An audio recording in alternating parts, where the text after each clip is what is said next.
સુરત શહેરમાં construction site પર શ્રમિકોની સુરક્ષા રામ ભરોસે હોય તેવું લાગી રહ્યું છે। સણિયા હેમાદ વિસ્તારમાં શાંતાબા બિઝનેસ પાર્કની કન્સ્ટ્રક્શન સાઇટ પર એક મોટી દુર્ઘટના સર્જાઈ છે।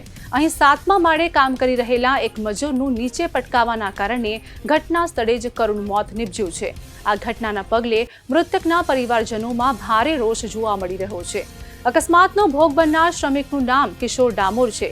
તેઓ મૂળ મધ્યપ્રદેશના વઠ્ઠા ગામના વતની હતા અને છેલ્લા 6 થી 7 વર્ષથી સુરતમાં રહીને કન્સ્ટ્રક્શન સાઇટ પર મજૂરી કામ કરતા હતા। સણિયા હેમાદ ખાતેની આ સાઇટ પર તેઓ છેલ્લા 6 મહિનાથી કામ કરી રહ્યા હતા। આજે 7મા માળે કામ કરતી વખતે અચાનક સંતુલન ગુમાવતા તેઓ નીચે પડ્યા હતા, જેમાં તેમને ગંભીર ઇજાઓ થતાં તેમનો જીવ ગયો છે। શ્રમિકના મોતના સમાચાર મળતા જ પરિવારમાં આક્રંદ છવાઈ ગયો છે।